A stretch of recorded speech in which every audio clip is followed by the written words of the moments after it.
जाने वाले मदीने, जाने वाले मदीने में मौत हो जाइए, शहीदों की दर्जा मिल जाइए। बोलুন না সুবহানাল্লাহ। জানি না যেতে পারবো কিনা, আপনারাও জানেন না যাওয়া হবে কিনা। যাদেরকে আল্লাহ নিয়ে গেছেন রাসূলুল্লাহ দরবারে, তাদের জন্য দোয়া চাই আল্লাহ তাদের আওয়াজ যাওয়ার তৌফিক দেন, বলুন আমিন। আর আমাদের যাদের যাওয়া হয়নি আল্লাহ আমাদেরও যাওয়ার তৌফিক দান করুন, বলুন না আমিন। जाने वाले मदीने, जाने वाले मदीने में मौत हो जाइए, शहीदों की दर्जा मिल जाइए। अल्लाहुम्मा सल्ले अला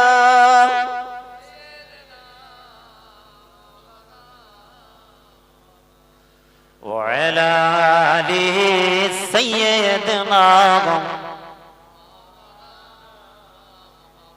शहीदों की किस्मत, शहीदों की किस्मत ऐसा ही है, बेहिसाब उनके लिए जन्नत ही है। भीख लेने करम की मदीना चलो, देने वाले मदीने में मौजूद है। अल्लाहुम्मा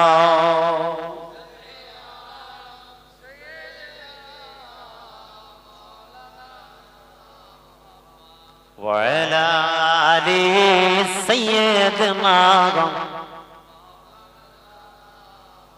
इन हवाओं से कह दो, इन हवाओं से कह दो कि न आए इधर, उनकी खुशबू की कोई जरूरत नहीं। बोलুন না সুবহানাল্লাহ। তাহলে বাংলা অর্থটা বললে কত জোরে বলবেন সুবহানাল্লাহ। জি বলছে এই হাওয়াকে আসতে নিষেধ করো, কে যে না আয় ইধার, এইদিকে যেন না আসে। এই হাওয়ার খুশবু আমার দরকার নেই।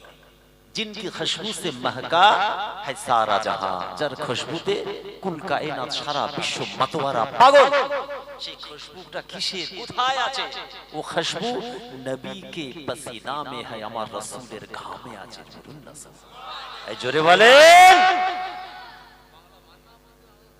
ওই জন্যই তো বলছি কবিরা নবীর ভালোবাসায়, শায়ের যারা কবি তারা কত সুন্দর কবিতা লিখে জানেন। এক একটা নবীর আশিক দিওয়ানা, এত সুন্দর ভাষা অর্থ পাবে কোথা থেকে? জি তাই কবি বলছে এই হাওয়াকে আসতে নিষেধ করে, হাওয়ার দরকার নেই, এর খুশবুর আমার প্রয়োজন নেই। কোন খুশবু? যে খুশবুতে সারা দুনিয়া মাতোয়ারা। সেই খুশবুটা কোথায় আছে জানো? হে বিশ্ববাসীরা শোনো, সেই খুশবুটা আছে আমার রাসূলের ঘামে। বলুন না সুবহানাল্লাহ। जिनकी खुशबू से महका, जिनकी खुशबू से महका है सारा जहां, वो खुशबू नबी के पसीना में है। अल्लाहुम्मा सल्ले अला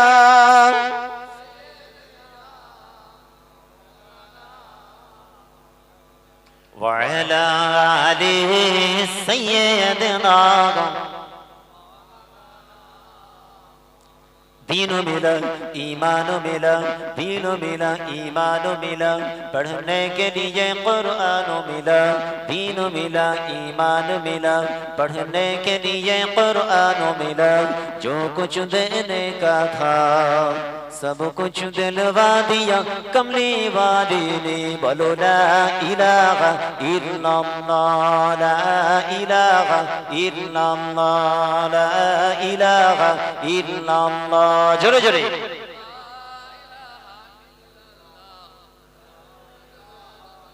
हस्बी रब्बी जल्लल्लाह, माफी क़ल्बी गैरुल्लाह।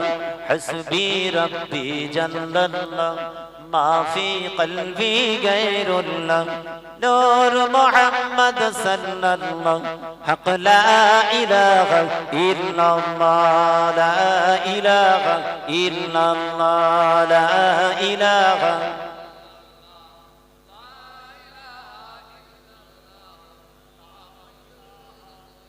আল্লাহুম্মা সাল্লি আলা সাইয়্যিদিনা মাওলানা মুহাম্মদ ওয়া আলা আলিহি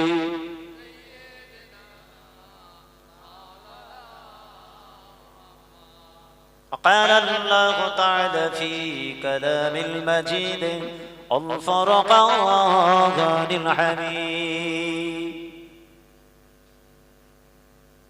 قل إن كنتم تحبون الله فاتبعوني يحببكم الله وقال الله تعالى في كلام المجيد الفرقان الحميد ما آتاكم الرسول فخذوه وما نهاكم عنه فانتهوا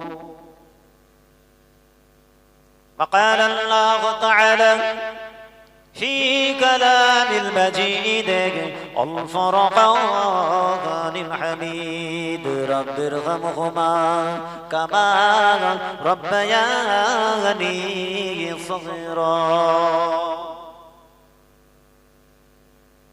وقال النبي صلى الله عليه وسلم من تشبه بقوم فهو منهم وقال النبي صلى الله عليه وسلم من جلس عالما فكأنما جلسني ومن جلسني كان معي في الجنة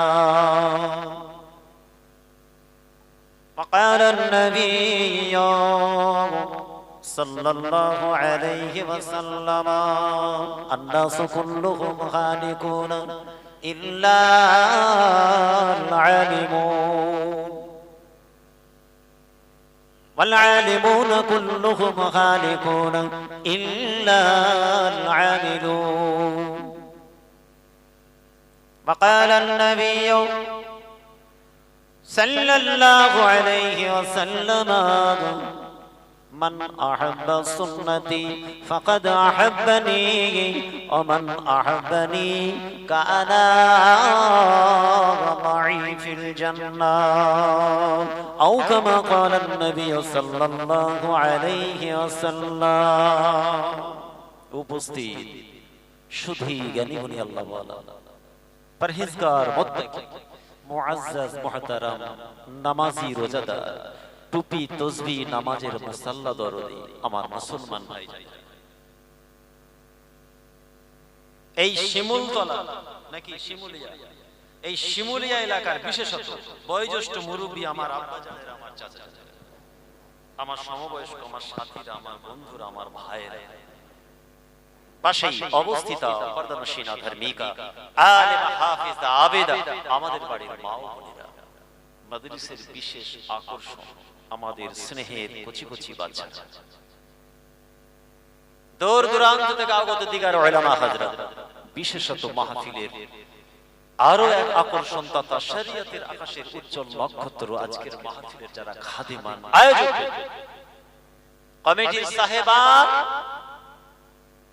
অদম গুনাহগার আমার অন্তরের অন্তঃস্থল থেকে সকলকে জানাই মোবারকবাদ ভালোবাসা আল্লাহ পাক আমাদের সকলকে কবুল করেন বলুন আমিন বড় আনন্দের দিন আজকে বিশ্বাস করেন সত্যি আজকে একটা আমাদের বড় আনন্দের দিন খুশির দিন ঈদে মিলাদুন নবী ঈদে মিলাদুন নবী জলসা তরজমে আইসালে সওয়াব বেহেশতের বাগান মানে উম্মতি মুহাম্মাদি আমাদের নবীর ভালোবাসায় বসেছে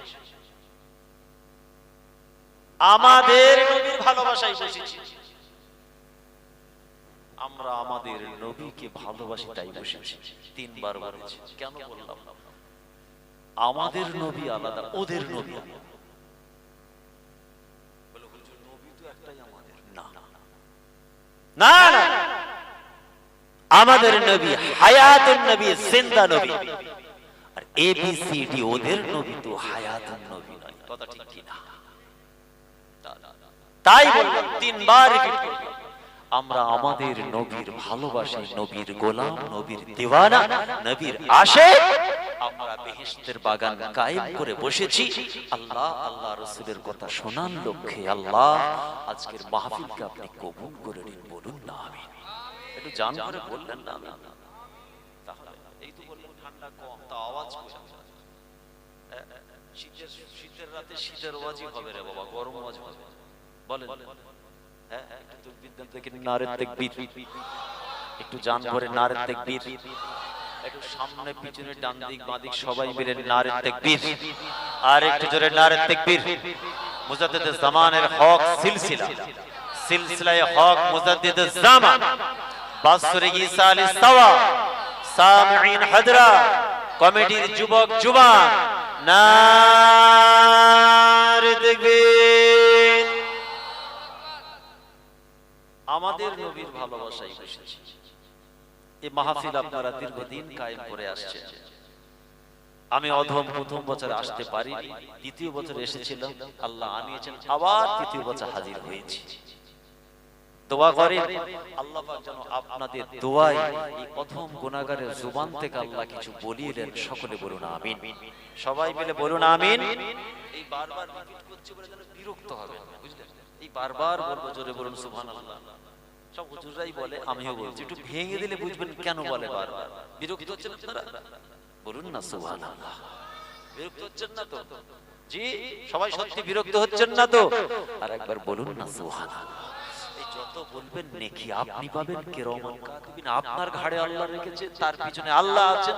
নাহনু আকরাবু ইলাইহি মিন হাবলিল ওয়ারিদ, বান্দা তোদের পিছনে শিরার কাছে কাছে আমি আল্লাহ আছি, দুই ফেরেশতা দুদিকে কিরামান কাতিবিন, এত কাছে কাছে আছি, আমার দুটো সিসি ক্যামেরা নোট করবে। যতবার বলবি সুবহানাল্লাহ বলুন না সুবহানাল্লাহ। তাহলে আপনারা বিরক্ত হবেন নাকি? আর আপনারা বললে আমিও কিছু বলবো, এটাও হাদিস পাকে এসেছে। আমি বারবার বারবার বলি, আপনাদের দ্বারা যদি কিছু নেকি কাজ হয়ে যায়, আমার আল্লাহ বেইনসাফ নন, বান্দা তোর জন্য স্পেশাল ব্যবস্থা আছে। বলুন না একটা সুবহানাল্লাহ। অনেক যুবক ছেলেরা বলে, আমাকে বলেছে, প্র্যাকটিক্যালি বলেছে, বুঝি সব ভালো লাগবে, উঠবেন আলোচনা করব, অতবার জোরে বলুন সুবহানাল্লাহ, জোরে বলুন সুবহানাল্লাহ। কেন কেন কেন? আমাদের তোমাকে বোঝাতে হবে, তোমার মতো করে বোঝাতে হবে, তোমাকে তোমার মতো বোঝাতে হবে। যেহেতু তুমি স্কিন টাইট গেঞ্জি আর হাঁটু পাটা প্যান্ট, তোমার স্টাইলে বুঝাও। ওকে বুঝালো, তাই নাকি? তো আমরা বললে হবে না? আমি তাহলে ও আলোচনা দেখি, শুনেছে, শুনে বলছে আপনি জোরে বলুন সুবহানাল্লাহ, জোরে বলুন সুবহানাল্লাহ। কেন? তুমি ওটা বুঝবেন না, আমি বুঝবো। তাহলে বুঝতে পারলেন, যত বলবেন তত নাকি। এখানে ঘুমান ঘুমান, তাও আল্লাহ স্পেশাল ফেরেশতাদের দিয়ে আপনার খানদান বা খানদান তথা সারা বিশ্বে কুল কায়নাতে সবার কাছে আল্লাহ এই বেহেশতের বাগানের তোহফা পৌঁছে দেবেন। যদি বলুন না সুবহানাল্লাহ। আপনি তো স্টেজ পিছনে পড়ে ঘুমাচ্ছেন, কি করে হলো বলুন? শেষ দোয়া যখন হবে, দোয়া হবে, আমি দোয়া চাই, আমিও দোয়া চাইবো আল্লাহ যারা এসেছেন, এসেছিলেন, যারা আছেন, যারা আসবেন, সকলে বাবা মা আত্মীয় স্বজন প্রতিবেশী পুরো খানদান বা খানদান যারা আখিরাতের মানুষ, আল্লাহ সকলের রূহে মাগফিরাত আল্লাহর জন্য দোয়া চাইছে, আল্লাহ তোহফাটুকু পৌঁছে দিন। বলুন না সুবহানাল্লাহ। যার জন্য দোয়া চাইছে সে কি করছে? ঘুমাচ্ছে। এটা হচ্ছে সেই জায়গা বেহেশতের বাগান।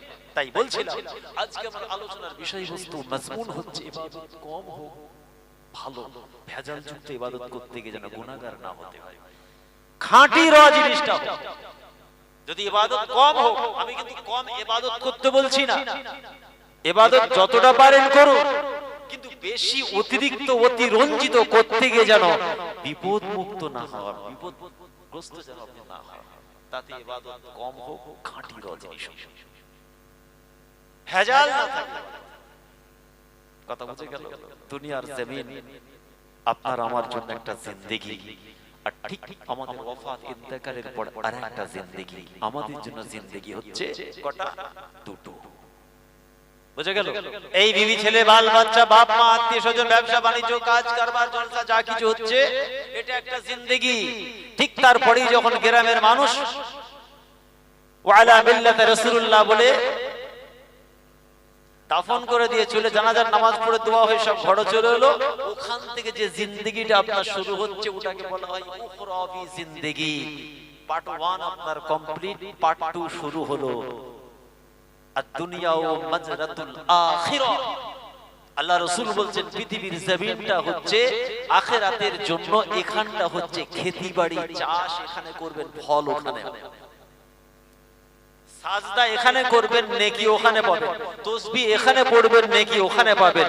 সুবহানাল্লাহ এখানে বলবেন, নেকি ডান হাতে আমলনামা ওখানে দেওয়া হবে। তাই রাসূল বলছেন আদ-দুনিয়া ও মাজরাতুল আখিরাহ। ফি হাদিসিল উখরা আমার রাসূল কি বলছেন, আন্না দারুল আখিরাহ লাহমিল হাইওয়ান। আর আখিরাতের জিন্দেগিটা হচ্ছে কি আসল জিন্দেগি।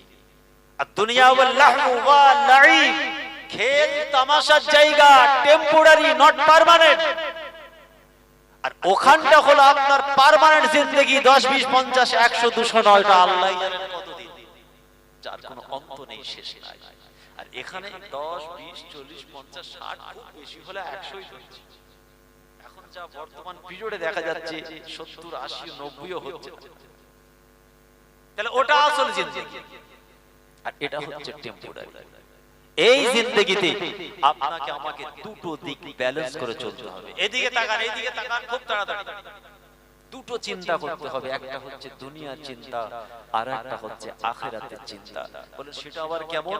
যখন বিবাহিত জীবনের আগে আপনি আপনার চিন্তাটা বেশি করেছেন, আমার একটা গাড়ি হবে, আমার একটা সুন্দর পোশাক হবে, তাই আমার একটা স্বপ্নের বাড়ি হবে। যখনই আপনার বিবাহিত জীবন এলো, আপনি প্রতিটা মুহূর্তে খাবার সময় কিন্তু আপনার স্ত্রীর কথা মনে পড়ছে, আপনার মাসুম বাচ্চার কথা মনে পড়ছে, পড়ছে কিনা?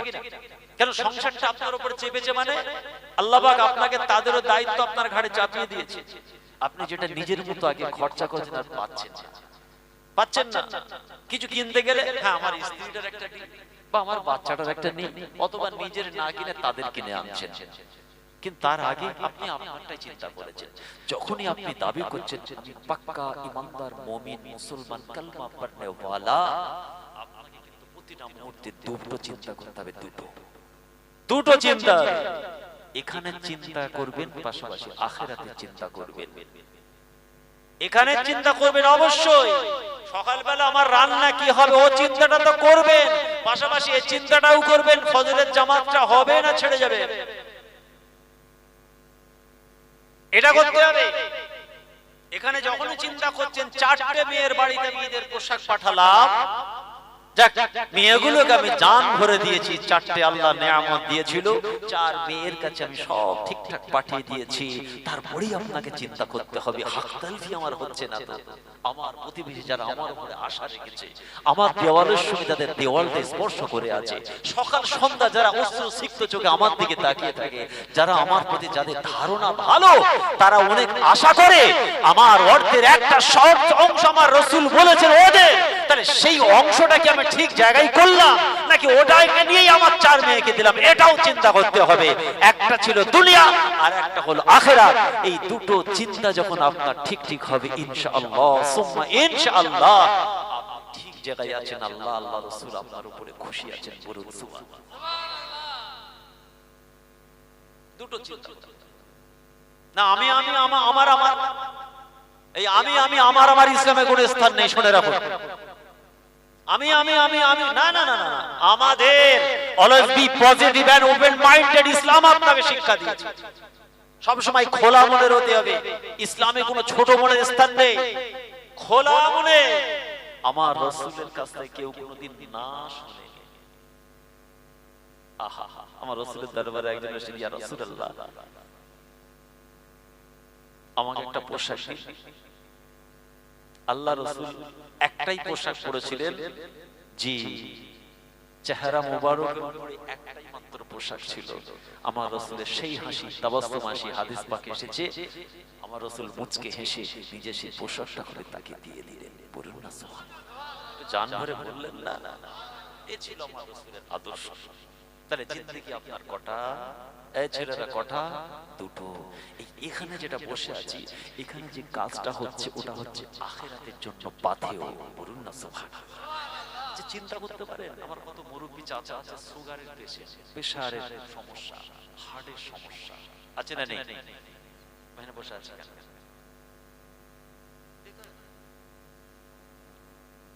এত কিছু সমস্যার পরেও আমার মতো পর্দানশীনা মা বোন আছেন, বয়স্কা মা দাদি নানি, তাদের মতো মানুষ চুপ করে এক ধারে কোণে চুপ করে বসে আছে, শুনছে যে বাবাজি কি বলছে। কেন শুনবে?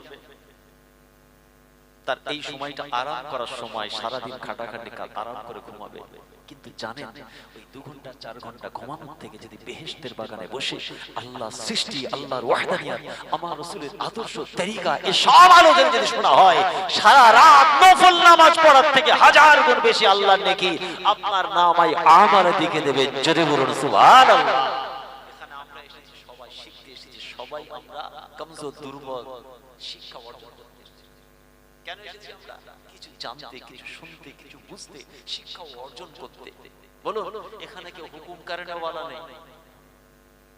ভালো করে শুনবেন, আমার কথা একটু অবাক করাই লাগবে। ভালো করে না শুনলে ওই মাচাইকে মারপিট হবে এখন যেটা হচ্ছে।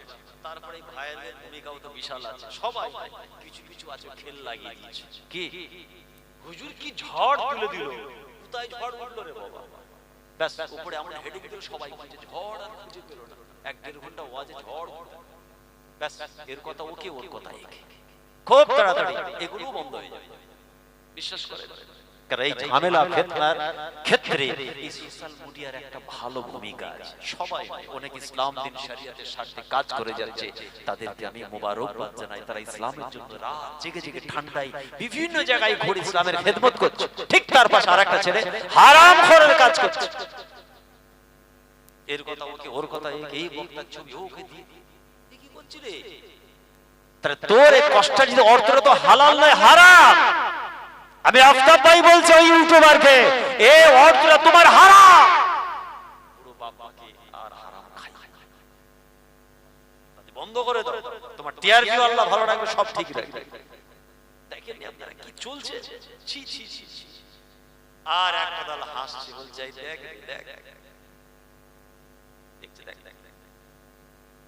আমার পাশে অন্য একটা বর্ণের ভাই বসে বসে দেখছি নিজেরা হাসাহাসি করছে।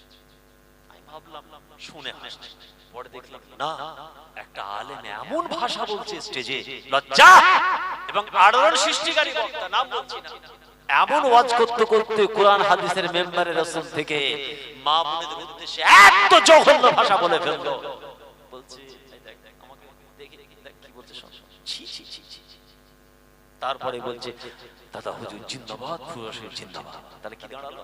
ফুরশিব সিলসিলা তো আলেম ওলামাগুলো এরকম, মানে এমন ভাষা স্টেজে বলবে জোশে হোশ হারিয়ে ফেলে, বাপ বেটা বসে ওয়াজ শুনতে পারবেন না, মা মেয়ে বসে ওয়াজ শুনতে পারবেন না। তুমি কিসের কত বড় বড় মাওলানা হয়ে গেছে, ভাষা জ্ঞান নিয়ে স্টেজে উঠে চলে যাবে। এই চায়ের দোকানে বসে ঝগড়া হচ্ছে, কি স্টেজে বলবেন যারা সবাই কি জাহেল মূর্খ? বলুন কিছু বক্তা জি নিজেকে আল্লাহর ওলি তো মনেই করে, সাথে সাথে মনে করে আমার থেকে বড় আলেম কেউ নেই, যা খুশি। এমনকি হাদিস কোরআন পর্যন্ত ভুল বলে। সাধারণ মানুষ আপনারা জানেন না, হাদিস কোরআন ভুল বলে অবব্যাখ্যা করে চলে যায়, একটা মজলিস গরম করে চলে যাচ্ছে। কেন ভাই, কি দরকার? কি দরকার? রাসূলুল্লাহর একটা হাদিস অপব্যাখ্যা করলে তার পরিণতি জানা আছে না? আমি জানি না, কিসসা কাহিনী ঘটনা বলেছে লাগলাম, ওই বক্তার থেকে এটা আরো ভালো। এই বললাম না, ইবাদত কম হোক খাঁটি হোক, এই বেশি গরম করতে গিয়ে এমন কোরআনের আয়াত এমন হাদিসের ব্যাখ্যা বলে চলে গেল, জনগণ সুবহানাল্লাহ বলল। মজলিসে বসে একজন বয়স্ক মানুষ বসে বসে হাসছে, হায় রে আল্লাহ, বক্তা তুই কি বলছিস আমি তো জানি। বলুন কোরআন পাকের আয়াত আমি হাফেজ যদি নাও হয়, দুটো একটা আয়াত আমার জানা আছে। বলুন, তাই বাস্তব বলছি কি চলছে দুটো জিন্দেগি। এই বসে আছে আমরা, আখিরাতের কাজ আছে। এরপরে সকালবেলা উঠে কোমরে গামছা বেঁধে জমিতে যাচ্ছি চাষের জন্য, দোকান খুঁজছি। আল্লাহর কোরআন বলছেন নামাজ যখন শেষ হয়ে গেছে, বান্দা মসজিদ থেকে নেমে ওয়াবতাগু মিন ফাদলিল্লাহ, আল্লাহ দেওয়া নিয়ামত তালাশ কর, সার্চ কর, অন্বেষণ কর এবং হালাল কামাই করে বিবি ছেলে বাল বাচ্চার মুখে অন্ন তুলে দে। তবে হ্যাঁ, কমপ্লিট করে যখন তোমাদের নামাজটা শেষ হবে, নামাজ শেষ হয়ে যাবার পর মসজিদ থেকে নেমে এবার যাও ওয়াবতাগু মিন ফাদলিল্লাহ। আমি আল্লাহ, রিজিকের দায়িত্ব আমার হাতে, ইয়ারযুকু মান ইয়াশা, আমি যাকে খুশি তাকেই রিজিক দেব বেগাইরে হিসাব। হিসাব করে নয়, আর আমরা হিসাবের বাইরে এত আল্লাহ দেবে আমরা নিজেরাও হিসাব করে খুঁজে পাবো না। নামাজটা ঠিক ছেড়ে দিয়ে বাকি কাজটা এবার আমরা করব, হবে? বলুন আপনারা বলুন। কেন এই জলসার সঙ্গে মসজিদ কমিটি জুড়ে আছে, একটু নামাজের কথা বলতে হবে তো। এখান থেকে নিশ্চয়ই নামাজের ওয়াজ করলে ছেলেরা পালাবে না, তাই তো নাকি? পালাবে নাকি? অনেক জলসা নামাজ শুরু করলো, দূর ভাই কোথায় এনেছিস, ওই তো হুজুর সেই নামাজ। আরে আমার বাপ যুদ্ধ পুরুষ বলে এসেছে নামাজ, আমাদের ছেলে 50 পড়ি সেও বলবে নামাজ।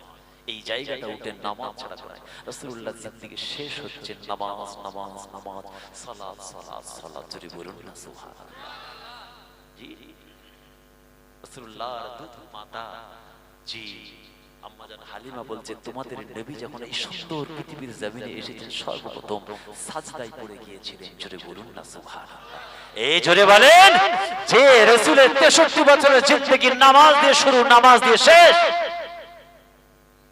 আর যাকে বলা হলো পড়ো এবং লেখো, আয়াতে কারিমা আল্লাহ নাজিল করলেন যে রাসূলের জিন্দেগি লেখা পড়া দিয়ে, ইকরা বিইসমি রাব্বিকাল্লাযী খালাক, আর শেষ হচ্ছে আল্লামা বিল কালাম। তাহলে পড়া লেখা দিয়ে যে নবীর জিন্দেগি এবং নামাজ দিয়ে শুরু শেষ, সেই নবীর উম্মত আমরা, উম্মতে মুহাম্মাদি। আমাদের লেখা পড়াও নেই আর নামাজ নেই। আল্লাহর কি হুজুর কি মার মেরেছে, কেন কি রকম মার মারলো রে, তোর হাত পা ভেঙে দেয়নি? এই শুনছেন কি মার মেরেছে হুজুর, তোর মার কি মার, মার হয়নি, এমন মার মারবে হাত পা ভেঙে দেবে, 6 মাস নার্সিং হোমে থাকবে, তবে তোটা মার। কই মার হলো? যার জমিনে মাথা ঠুকে ঠুকে পা ঠুকে ঠুকে চলবে অহংকার, যে জমিনে অহংকার গর্ব গলা উঁচু করে বলবে উম্মতে মুহাম্মাদি, সেই জমিনের হক আদায় করবি না, সেই নবীর আদর্শ থাকবে না, সেই রাসূলের তরিকা থাকবে না, সেই কোরআনের আইন তোমার জিন্দেগিতে থাকবে না, সেই খোদার দেওয়া হাওয়া বাতাস ব্যবহার করবে, সেই খোদার দেওয়া রিজিক তুমি খাবে, আর সেই জমিনে চগলখড়ি করবে। এরপরে তুমি কি করে আশা করো যে আমি দুনিয়া থেকে যাওয়ার পরেই আল্লাহ জান্নাতে দেবে? কথা বুঝে যাচ্ছে না? একটা জলসা কমিটিকে গিয়ে যদি বলি 10 মিনিট পরে ওই কমিটি মেনে নেবে না, ভাই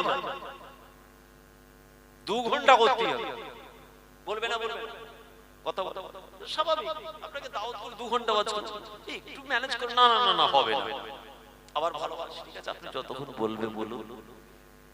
তাহলে একটা সামান্য এইটুকু জায়গায় আমরা হিসাব বুঝে নিচ্ছি, হ্যাঁ 80-90 বছর খোদার দেওয়া রিজিক খেয়ে ঘুরে বেড়াচ্ছি, সেই খোদার হক আদায় করে নেই, তাহলে কি শাস্তি আমরা আশা করতে পারি?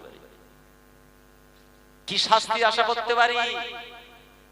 1 ঘন্টা দেরি হয়েছে বলে পুরো পয়সা দেননি,